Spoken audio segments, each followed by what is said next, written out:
À la fin de cette vidéo, vous saurez réaliser une crème pâtissière parfumée au chocolat et également comment refroidir une crème pâtissière.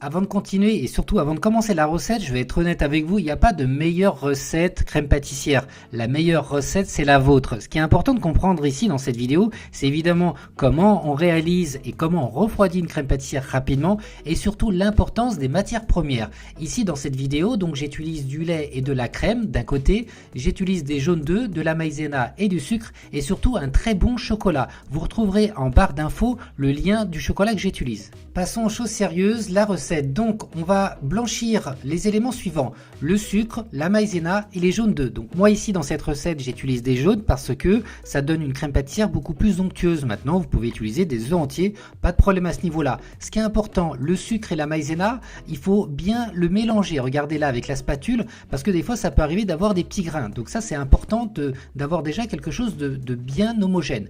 Ensuite on va blanchir avec les jaunes d'œufs, très important de bien blanchir au fouet. Ça va tout simplement ralentir la coagulation au moment d'ajouter notre lait chaud. Le lait, c'est pas nécessaire de le laisser bouillir pour le verser sur cette préparation, mais c'est quand même mieux de le laisser chauffer au moins jusqu'à 70 degrés. 70, 80, ça va très bien. Une fois qu'on le verse, donc on va détendre le premier mélange blanchir pour ensuite tout remettre dans la casserole. À partir de là, on va démarrer la cuisson. Attention, pas trop fort non plus, sinon vous risquez de tout simplement brûler votre crème pâtissière. Ce qui est important, c'est de toujours fouetter, notamment sur les rebords. Après évidemment, ça va dépendre aussi de la qualité de votre casserole. Je vous recommande d'acheter une casserole à double fond. Je mettrai le lien également en barre d'infos de la meilleure casserole pour pouvoir faire de la bonne pâtisserie, notamment les crèmes. Une fois que c'est fait et que c'est bien cuit, donc il faut laisser à peu près 1 minute 50 d'ébullition. Ce temps d'ébullition est très variable suivant la quantité de crème pâtissière que vous allez réaliser. En tout cas, une fois que c'est terminé, on va pouvoir y ajouter notre chocolat. Dès qu'on ajoute notre chocolat, on va bien fouetter au fouet. Si vous avez un bas mix, vous pouvez finir la réalisation en mixant avec le bas mix. Ça va tout simplement amener une émulsion parfaite. Et après, c'est terminé.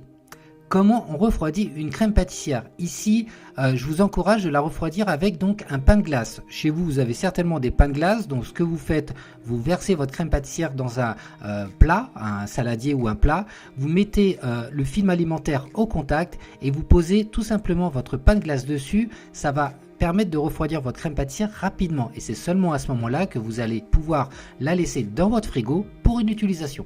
Et voilà, maintenant vous savez comment on réalise une crème pâtissière parfumée au chocolat. Vous pouvez également dans le lait chaud faire infuser de la vanille ou encore autre chose. Ensuite, quand votre crème pâtissière est bien froide et avant l'utilisation, il faut toujours la détendre. Ici, comme je vous montre en vidéo, je la détends dans mon robot, mais vous pouvez le faire aussi au fouet, à la main. Enfin bref, voilà une base essentielle pour vos pâtisseries.